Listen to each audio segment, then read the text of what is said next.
Good morning dear student. આજે આપણે ધોરણ 6 વિષય સામાજિક વિજ્ઞાન, જેમાં આજે આપણે પાઠ 11 ભૂમિ સ્વરૂપો તેના વિશે ચર્ચા કરીશું.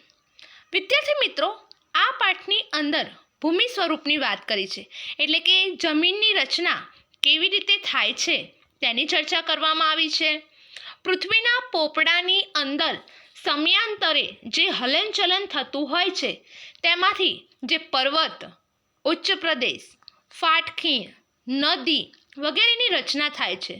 ભૂમિ સ્વરૂપના જે પ્રકાર છે તેની પણ આની અંદર ચર્ચા કરવામાં આવી છે. અને પર્વતના જે 4 વિભાગ છે, એટલે કે ગેડ પર્વત, ખંડ પર્વત, જ્વાળામુખી પર્વત, અવશિષ્ટ પર્વત, આની સાથે સાથે તમારે આ પાઠની અંદર ઉચ્ચ પ્રદેશો કોને કહેવાય, મેદાન પ્રદેશ કોને કહેવાય, ઉપસાગર, અખાત, ભૂશીર, આ બધા વિશે માહિતી મેળવવાની છે. તો દરેક વિદ્યાર્થી મિત્રો આ પાઠની અંદર ધ્યાન આપશે. પૃથ્વીના પોપડાની અંદર જે સમયાંતરે હલનચલન થતું હોય છે તે જમીનના સ્વરૂપો રચે છે અને બદલે છે. આવો અનુભવ પણ આપણને ભૂકંપના આંચકાઓ દ્વારા તો ક્યાંક જ્વાળામુખી કે સુનામી જેવી ઘટનાઓ દ્વારા થાય છે. આ હલનચલનથી ક્યાંક પર્વતની રચના થાય છે, તો ક્યાંક ઉચ્ચ પ્રદેશની રચના થાય છે અને ક્યાંક ફાટખીણની રચના થાય છે. તે ઉપરાંત જે નદી હિમનદી, એટલે કે જો બરફથી છવાયેલી હિમનદી, પવન, સમુદ્રના મોજા જેવા કુદરતી બળોના લીધે ધોવાણ અને નિક્ષેપ પણ ક્રિયા દ્વારા કાંપના મેદાનો, ખીણો અને કોતરોની રચના થાય છે. તો આ રીતે વિદ્યાર્થી મિત્રો અહીં વાત કરવામાં આવી છે કે ભૂમિ સ્વરૂપ જે અલગ અલગ રીતે જે જમીનોના સ્વરૂપ, જે ક્યાંક મેદાન જોવા મળે, ક્યાંક ઉચ્ચ પ્રદેશ જોવા મળતા હોય છે, ક્યાંક પર્વત જોવા મળતા હોય છે, તો એની ચર્ચા કરવામાં આવી છે. પૃથ્વી સપાટીનો અમુક ભાગ ચોક્કસ ઊંચાઈ, ઢોળાવ અને આકાર પ્રાપ્ત કરે ત્યારે તેને ભૂમિ સ્વરૂપ કહેવામાં આવે છે. હવે વિદ્યાર્થી મિત્રો આપણે સમજીશું કે ભૂમિ સ્વરૂપના મુખ્ય પ્રકાર, એટલે કે પ્રદેશની ઊંચાઈ પ્રમાણે જમીન ભાગોને જે પર્વત, ઉચ્ચ પ્રદેશ, મેદાન વગેરે નામથી ઓળખવામાં આવે છે. પહેલાં તો વિદ્યાર્થી મિત્રો આ 11.1માં જે ચિત્ર દર્શાવવામાં આવ્યું છે મુખ્ય ભૂમિ સ્વરૂપોનું, તેમાં તમે પહેલું જુઓ કે પર્વત આપ્યું છે. પર્વત તમે બધાએ જોયેલો જ હશે કે પર્વત કોને કહેવાય, તો સમુદ્ર સપાટીથી લગભગ 900 મીટરથી વધુ ઊંચાઈ ધરાવતા તેમજ ઓછા કે તીવ્ર ઢોળાવ અને સાંકડા શિખરો ધરાવતા જે વિસ્તાર હોય એને આપણે શું કહીએ છીએ, પર્વત કહીએ છીએ. એના પછી આકૃતિમાં અહીં દર્શાવવામાં આવ્યું છે કે ખીણ. તો ખીણ કોને કહેવાય, તો પર્વતોની હારમાળા વચ્ચે જે આવેલો થોડો નીચાણવાળો ભાગ છે એને આપણે શું કહીએ છીએ, ખીણ કહીએ છીએ. એના પછી એનાથી થોડું નીચું બતાવ્યું છે જે ઉચ્ચ પ્રદેશ છે. તો સમુદ્રની સપાટીથી આશરે 180 મીટરથી વધુ ઊંચાઈ ધરાવતા તથા ટોચ ઉપરથી જે પ્રમાણમાં પહોળા અને સપાટ જે ભૂમિ ભાગ છે એને આપણે શું કહીએ છીએ, ઉચ્ચ પ્રદેશ કહીએ છીએ. હવે અહીં આપ્યું છે મેદાન. તો તમે બધા જ જાણો છો કે મેદાન કે જે સપાટ, જે સરખું હોય છે મેદાન, કે જ્યાં સૌથી વધારે માનવ વસ્તી મેદાન પ્રદેશમાં વસવાટ કરતી હોય છે, કે જ્યાં બધી સુખ સુવિધાઓ મળી રહેતી હોય છે. ત્યારબાદ છે ટાપુ. તો ટાપુ કોને કહેવાય, તો જે ભૂમિભાગ ચારે બાજુથી જળ વિસ્તારથી ઘેરાયેલો હોય તેને આપણે શું કહીએ છીએ, ટાપુ કહીએ છીએ. એના પછી છેલ્લે દર્શાવ્યું છે કે સમુદ્ર સપાટી, જે વાદળી રંગનું પાણી દર્શાવ્યું છે, જે મોટો દરિયો હોય, સમુદ્ર સપાટી એને કહેવાય છે. આ ચિત્રની અંદર આવી રીતે સમજ આપી. હવે આપણે જોઈશું કે પર્વત વિશે, કે પર્વત કોને કહેવાય, માઉન્ટેન. તો સમુદ્ર સપાટીથી લગભગ 900 મીટરથી વધુ ઊંચાઈ ધરાવતા તેમજ ઓછા કે તીવ્ર ઢોળાવ અને સાંકડા શિખરો ધરાવતા વિસ્તારને પર્વત કહે છે, જે મેં તમને આગળ સમજાવ્યું.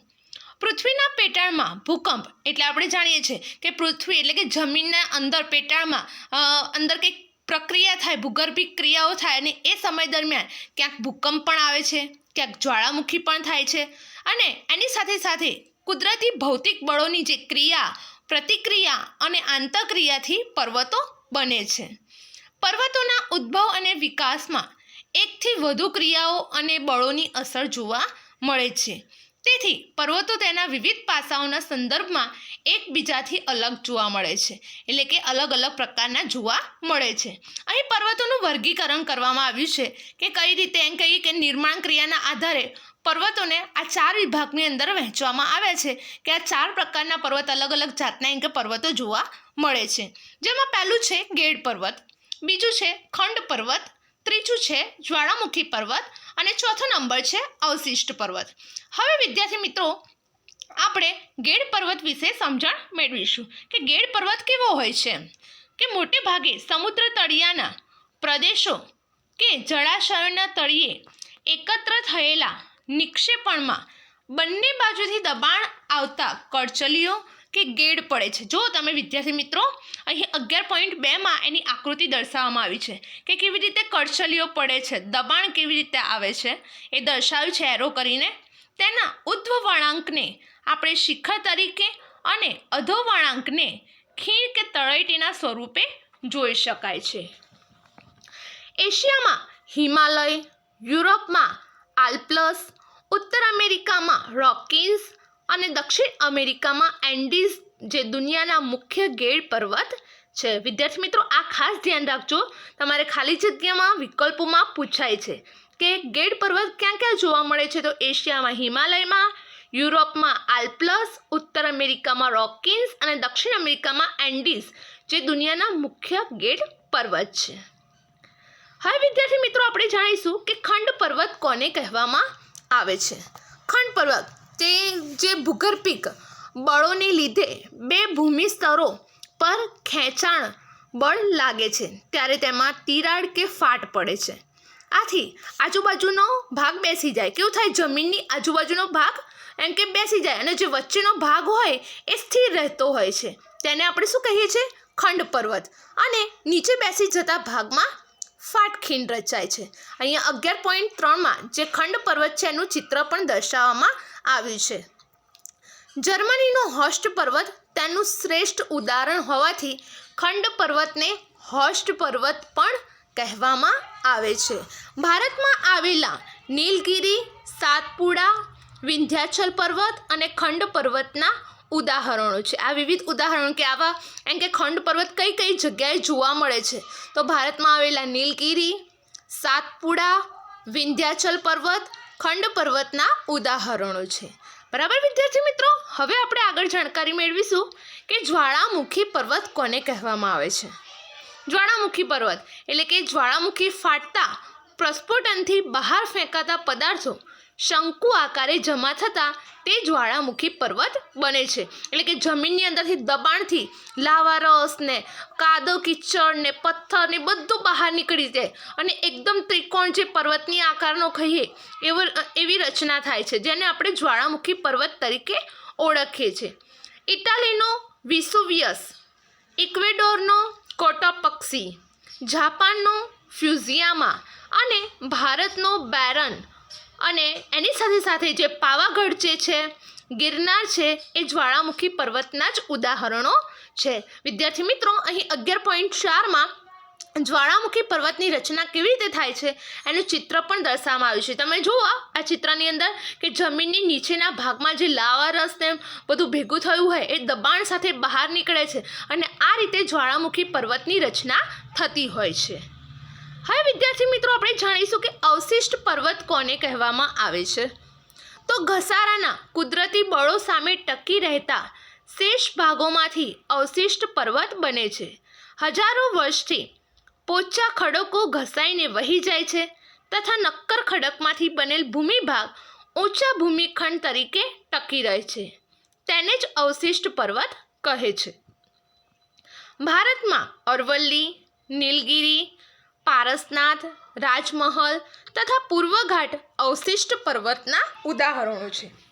વિદ્યાર્થી મિત્રો અહીં 11.5માં અવશિષ્ટ પર્વતનું ચિત્ર પણ દર્શાવવામાં આવ્યું છે કે ઘસારાના કારણે કુદરતી બળો સામે ટકી રહેતા જે શેષ ભાગોમાંથી અવશિષ્ટ પર્વતો આવી રીતે જે ઊંચા નીચા દર્શાયા છે એ આ રીતે અવશિષ્ટ પર્વતની રચના એમ કે થાય છે. ત્યારબાદ વિદ્યાર્થી મિત્રો આપણે જોઈશું કે પર્વતોનું મહત્વ શું છે તેના વિશે જાણીશું. પર્વતો દેશ કે પ્રદેશની સીમા, સરહદ અને કુદરતી દિવાલ સમાન છે. બહુ જ સાચી વાત છે કે જ્યાં મોટા મોટા પર્વતો છે એ એક જાતની સરહદ કહેવાય છે કે અહીંયાથી આટલું ભારત છે, અહીંયાથી આટલે એમ કે પાકિસ્તાન છે, ચીન છે, જે બધી અમુક જગ્યાએ એમ કહીએ કે પર્વતો અને સીમાની જે સરહદો જે કુદરતી દિવાલ સમાન ગણાય છે આ પર્વતો. આની સાથે સાથે ઠંડા પવનથી પણ રક્ષણ કરે છે. તો ભેજવાળા પવનો રોકીને વધારે વરસાદ પણ આપે છે. પર્વતો નદીઓના ઉદ્ગમ સ્થાન છે. આપણે બધા જ જાણીએ છીએ વિદ્યાર્થી મિત્રો કે નદી ક્યાંથી નીકળે છે તો પર્વતમાંથી નીકળે છે. એટલે પર્વતો શું કહેવાય? નદીઓના ઉદ્ગમ સ્થાન કહેવાય છે. તેમાંથી નીકળતી નદીઓ ફળદ્રુપ મેદાનોનું નિર્માણ કરે છે. વધુ વરસાદવાળા ઊંચા હિમાચ્છાદિત પ્રદેશમાંથી બારે માસ વહેતી નદી એમ કહીએ કે નદીઓ જળ ભંડારનું કામ કરે છે. જળ વિદ્યુત ઉત્પન્ન કરવા માટે તે જરૂરી છે. જળમાંથી એમ કે વિદ્યુત પણ ઉત્પન્ન કરવામાં આવે છે. જે ધોધ પડે છે એમાંથી વિદ્યુત ઉત્પન્ન થાય છે. ઉપરાંત પર્વતો જંગલ સંપત્તિ, ખનિજ સંપત્તિ અને પ્રાણી સંપત્તિના ભંડાર છે. એટલે કે આમાંથી આ પર્વતોમાંથી જંગલ એટલે કે જંગલો હોય છે. જંગલોમાંથી ઘણી બધી એમ કે ઉપયોગી વસ્તુઓ મળી રહે, ખનિજ મળી રહે, પ્રાણી સંપત્તિ મળી રહે, એટલે કે આ બધા ભંડાર છે. પ્રવાસન ઉદ્યોગ, ચલચિત્ર ઉદ્યોગ તથા પર્વતરોહકો માટે પર્વતો આશીર્વાદરૂપ છે. વિશ્વની કુલ વસ્તીના 10મા ભાગની વસ્તી માટે રહેઠાણનું સ્થાન છે. તેનું શ્રેષ્ઠ ઉદાહરણ છે મેક્સિકો અને બગોટા. આટલું જાણો તેના વિશે જાણીશું કે વિકસિત શહેર, દેશ અને ઊંચાઈ વિશે વાત કરવામાં આવી છે. જેમાં પહેલો ક્રમ જોઈશું કે વિકસિત શહેર તો મેક્સિકો, દેશ મેક્સિકો જેની ઊંચાઈ 2300 મીટર. બીજો નંબર ક્વિટો, દેશ ઇક્વેડોર, ઊંચાઈ 2386 મીટર. ત્રીજો નંબર બગોટા, દેશ કોલંબિયા, ઊંચાઈ 2625 મીટર. ચોથો નંબર લેહ, દેશ ભારત, ઊંચાઈ 3500 મીટર. પાંચમો નંબર વિકસિત શહેર જે છે લાસા, દેશ તિબેટ, કૌંસમાં ચીન, ઊંચાઈ 3520 મીટર. છઠ્ઠો નંબર વિકસિત શહેર લાપાસ, દેશ બોલિવિયા અને ઊંચાઈ 3640 મીટર. તો જેવી રીતે અહીંયા કહેવામાં આવ્યું છે કે પર્વતો એ ઘણા બધા આશીર્વાદરૂપ છે અને કુલ જે વસ્તીના વિશ્વની કુલ વસ્તીના 10મા ભાગની વસ્તી માટે પણ રહેઠાણનું સ્થાન છે. અને તેનું શ્રેષ્ઠ ઉદાહરણ જે કહીએ કે મેક્સિકો, જે મેક્સિકો શહેર છે, જે મેક્સિકો દેશ છે, જેની અંદર જે પર્વતોની ઊંચાઈ જે 2300 મીટર છે તો એ અહીં દર્શાવવામાં આવી છે. તો આ રીતે એમ કહીએ કે પર્વતોની અંદર એટલે એમ કહીએ કે પર્વત ઉપર પણ એમ કે નિવાસસ્થાન હોય છે અને ત્યાં પણ લોકો રહેતા હોય છે. હવે વિદ્યાર્થી મિત્રો આપણે નેક્સ્ટ લેક્ચરમાં ઉચ્ચ પ્રદેશોની ચર્ચા કરીશું. થેન્ક યુ વિદ્યાર્થી મિત્રો.